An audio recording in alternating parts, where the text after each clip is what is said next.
Hi friends, आज हम लोग बहुपद के बारे में जानेंगे कि बहुपद क्या होता है। बहुपद को इंग्लिश में पोलिनोमियल बोलते हैं।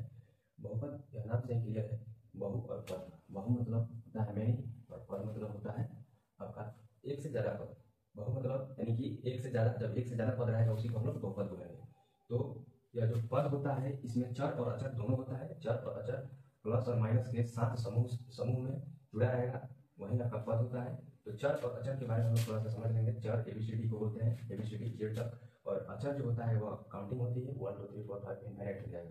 तो जो चर होता है वह चेंज होता है। ये चर जो है यह चेंज होते रहेगा, और अचर जो है यह चेंज नहीं होगा, इसको चेंज नहीं किया जा सकता है। जबकि यानी कि चर जो एक्स वाई जेड जो भी होता है उसको हम लोग एक्स की जगह पर वाई मान सकते हैं, वाई की जगह पर जेड मान सकते हैं। जैसे माना रहमान के पिता का उम्र एक्स है, वाई है, जेड है, कुछ भी मान सकते हैं। लेकिन जो अचर होता है ऐसा तो नहीं बोल सकते ना कि माना रहमान के पिता का उम्र जो है 25 की जगह हम वहाँ पे 20 कर सकते हैं, ऐसा तो नहीं कर सकते हैं। इसको चेंज करेंगे तो सारा आपका डाटा ही गड़बड़ हो जाएगा, सारा आपका वैल्यू ही गड़बड़ हो जाएगा। इसलिए जो अचर होता है, जो काउंटिंग होती है, उसको चेंज नहीं किया जा सकता है, जबकि आपका अचर जो होता है वह चेंज होता है। अब बहुपद क्या होता है? तो बहुपद को हम लोग परिभाषित करेंगे कि चर का घात पूर्ण संख्या होता है। जब चर का घात पूर्ण संख्या होता है तो उसे ही हम लोग बहुपद कहते हैं। यानी कोई भी चर जिसका घात जो पावर है वह पूर्ण संख्या है तो हम लोग उसको बहुपद मानेंगे, अदरवाइज बहुपद नहीं होगा। अब पूर्ण संख्या क्या होता है? जब हम नंबर सिस्टम पढ़ाए थे तो उसमें आपको पूर्ण संख्या बहुत अच्छा से पढ़ाए थे। यानी यह शून्य से स्टार्ट होता है और इनफाइनाइट तक जाता है। यानी किसी भी चर का पावर में शून्य रहेगा, 1 रहेगा, 2 रहेगा, 3 रहेगा, 4 रहेगा, ऐसे करके इनफाइनाइट तक, तो उसको हम लोग मानेंगे कि वह बहुपद है, अदरवाइज बहुपद नहीं है। जैसे यहाँ पे कुछ उदाहरण दिए गए हैं कि बहुपद कौन कौन से, यहाँ पे कुछ उदाहरण दिए हैं। जैसे एक्स है, एक्स क्या है आपका? बहुपद है। एक्स स्क्वायर प्लस 4 यह भी बहुपद है। वाई प्लस 3x यह भी बहुपद है। √2, अब √2 में तो कहेंगे आप कि इसमें चर नहीं है, क्योंकि हम यहाँ पे बता रहे थे चर और अचर का समूह होता है बहुपद। तो यहाँ पे तो चर नहीं है तो ये बहुपद कैसे होगा? तो देखिए √2 को हम लोग लिख सकते हैं √2 गुणे 1। और आप लोग को पता ही होगा कि किसी भी चर का पावर अगर शून्य होता है तो उसका वैल्यू जो होता है 1 होता है। जैसे यहाँ एक्स के पावर में शून्य है तो उसका वैल्यू 1 होता है, एक के पावर में शून्य है तो वैल्यू 1 होता है। उसी प्रकार √2 को हम लोग √2 गुणे 1 लिख सकते हैं। √2 गुणे 1 को हम लोग लिख सकते हैं एक्स के पावर शून्य, एक्स के पावर 0। एक्स की पावर 0 का वैल्यू क्या होता है? 1 होता है। तो फिर करेंगे तो √2 आ जाएगा। तो देखिए यहाँ पे अचर तो था ही, साथ में चर भी इंक्लूड हो गए। जब इस तरह से चर और अचर का समूह रहेगा तो यह बहुपद कहलाएगा। उसी तरह से आपका 4 है, 4 में भी चर नहीं है तो उसी प्रकार 4 गुणे 1 लिख सकते हैं। 1 का मतलब हुआ कि 4 और x की पावर में 0, इसमें भी चर और अचर शामिल है तो यह भी बहुपद होगा। तो यह कुछ बहुपद के उदाहरण थे कि कुछ बहुपद कौन से, इनमें कुछ उदाहरण लिखे हैं, इनमें से कौन सा बहुपद है, कौन सा बहुपद नहीं है। तो हमने यही बताया था बहुपद के लिए कि वही पद बहुपद होगा जिसमें चर का जो घात है वह पूर्ण संख्या होगा। तो देखिए इसमें हमको बेसिकली चर से मतलब है, तो यहाँ पे x क्या है? चर है। इसका जो घात है वह √2 को 1/2 बोलते हैं। रूट को हम लोग 1/2 बोलते हैं, यानी x के पावर में 1/2 है। तो क्या आप बताइए 1/2 जो है पूर्ण संख्या है? क्या बताइए 1/2 जो है वह पूर्ण संख्या है? तो 1/2 जो होता है वह पूर्ण संख्या नहीं होता है। इस तरह से √x जो है वो आपका बहुपद नहीं है। यानी कि सीधे सीधे हमको एक ही चीज पे यहाँ पे फोकस करना है कि चर का जो घात है वो पूर्ण संख्या हो जाए। जब पूर्ण संख्या हो जाएगा तो बहुपद हो जाएगा, अदरवाइज बहुपद नहीं होगा। चलिए, यानी यह बहुपद नहीं होगा। नेक्स्ट चलते हैं लोग। तो x स्क्वायर √2 x - 3, तो यहाँ पर जो चर का घात है 2, ये 2 क्या है? पूर्ण संख्या है। पूर्ण संख्या क्या होती है? शून्य से स्टार्ट होता है, 1 2 3 ऐसे करते करते अंतर जाता है। देखिए 2 क्या है? पूर्ण संख्या, यानी कि ये ठीक है।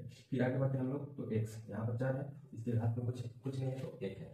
फिर -3 है, यानी कि हमको अचर से कोई मतलब नहीं है, मतलब है यहाँ पर चर से। यानी कि चर का जो पावर है वो पूर्ण संख्या होती है। यहाँ पे 2 था, यहाँ पे 1 था, तो 2 और 1 क्या होता है? पूर्ण संख्या होता है, यानी कि यह बहुपद है। फिर आगे हम देखते हैं 1/x। तो बताइए 1/x जो है क्या यह बहुपद है? तो पहले 1/x को हम सीधा लिखेंगे। तो x ये जो बेटा में रहता है ऊपर जाता है तो इसका जो चार्ज जो इसका पावर होता है वो निगेटिव हो जाता है। पावर यहाँ पे 1 था, जब पावर बटा के ऊपर जाएगा तो जब इसका जो पावर है वो निगेटिव हो जाएगा, यानी कि x - 1 हो जाएगा। तो आप लोग बताइए कि -1 जो है पूर्ण संख्या है? पूर्ण संख्या नहीं है, नहीं है तो यह बहुपद नहीं होगा। फिर आगे देखते हैं एक्स और प्लस 1/x। तो एक्स यहाँ पे पावर में तो 1 है, यानी कि यह पूर्ण संख्या है, लेकिन यहाँ पर 1/x है, सेम ये वाला कंडीशन आ गया। तो 1/x जो होता है वह बहुपद नहीं होता है। तो यहीं से अब क्लियर हो गया कि बहुपद नहीं है। फिर हम लोग देखते हैं 3x² प्लस 1/4 x प्लस 5। तो यहाँ पे हमको चर से मतलब है, बार बार कह रहे हैं कि चर से मतलब है। x की पावर 2 और यहाँ पे √3 है, तो √3 से हमको कोई मतलब नहीं, कोई लेना देना नहीं। यहाँ पर चर हमारा पावर, चर का पावर जो है पूर्ण संख्या है, यानी 2 है। फिर यहाँ पर भी देख रहे हैं 1 है, यानी यहाँ भी पूर्ण संख्या है, यानी कि चर के यहाँ पे पावर जो है वह पूर्ण संख्या है, इसलिए यह बहुपद होगा। पढ़ेंगे बहुपद के भेद, यानी कि काइंड्स ऑफ पॉलिनोमियल, यानी बहुपद के कितने भेद होते हैं। तो बहुपद को दो आधार पे इसको क्लासिफाई किया जाता है, यानी एक पद के आधार पे, दूसरा घात के आधार पे, यानी कि डिग्री के आधार पे और एक टर्म के आधार पे। तो इसमें जो पद के आधार पे होता है, इसमें अगर एक पद रहता है उसको एक पदी बोलते हैं, दो पद रहता है तो दो पदी बोलते हैं, तीन पद रहता है तो त्रिपदी बोलते हैं। यानी एक पदी बहुपद, दो रहेगा तो द्विपदी बहुपद, अगर तीन को रहता है तो त्रिपदी बहुपद, और चार है तो चतुर्थ पदी बहुपद, चतुर्थ पदी बहुपद।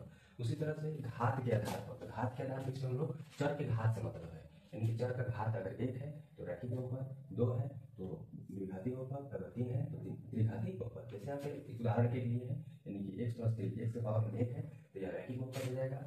यहाँ पर चर के पावर में मैक्सिमम वाला देखा जाता है कि चर का जो मैक्सिमम पावर है वो कितना है। तो यहाँ पे 2 है, यहाँ पे मिनिमम 1 है, तो मिनिमम को हमको नहीं देखना है, मैक्सिमम को देखना है। तो यहाँ पे मैक्सिमम 2 है, यानी x का जो पावर है वह 2 है, इसलिए यह द्विघाती बहुपद हो जाएगा। त्रिघाती बहुपद यानी x की पावर यहाँ पे 3 है, यहाँ पे 2 है, यहाँ पे 1 है, यानी कि मैक्सिमम यहाँ पर 3 है, त्रिघाती बहुपद। तो यही दो आधार होता है बहुपद का व्यापक रूप। यानी जो हम लोग जो बहुपद का भेद बताए थे पद के आधार पे और घात के आधार पे, तो हम लोगों को यह पद के आधार पे नहीं पढ़ना है, हम लोग को पढ़ना है घात के आधार पे, यानी हम लोग को पढ़ना है घात के आधार पे। यानी हम लोग को 10th में इसी का घात के आधार पे ही हम लोग को पढ़ना है, और घात के आधार में भी स्पेशली द्विघात बहुपद के बारे में पढ़ना है। तो वहीं हम लोग बहुपद का व्यापक रूप बारी बारी से जो तीन गो घात के आधार पे जो तीन गो भेद होता है, जैसे रैखिक बहुपद जिसको हम लोग लीनियर पॉलिनोमियल बोलते हैं, जिसका व्यापक रूप होता है, अब इसको याद करना पड़ेगा। अब इसका व्यापक रूप होता है x + b, जहाँ a ≠ 0 है, यानी a का जो मान होना होगा वह शून्य नहीं हो। अगर a का मान शून्य हो जाता है तो ये टोटल शून्य हो जाए, यानी इसमें चर रहेगा ही नहीं। a का मान जैसे x + b है, तो a का मान अगर शून्य होता है तो यहाँ पे x शून्य हो जाएगा, यानी सिर्फ अचर बच जाएगा, यानी कि चर इसमें रहेगा ही, इसलिए a ≠ 0 होगा। द्विघात बहुपद के लिए क्या होगा, क्वाड्रेटिक पॉलिनोमियल के लिए ax² + bx + c, जहाँ इसमें भी a के जगह पे शून्य नहीं होगा, और a b c जो है वो वास्तविक संख्या है, आपको दिख रही है।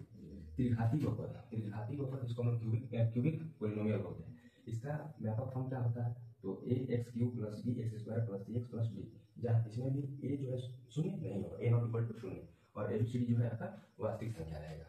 तो इस तरह से ये जो तीनों हैं, रैखिक बहुपद और द्विघाती बहुपद और त्रिघाती बहुपद, इसका व्यापक फॉर्म जो है आपको याद करना पड़ेगा। इसका व्यापक फॉर्म याद नहीं करेंगे तो फिर आगे आपको बहुत दिक्कत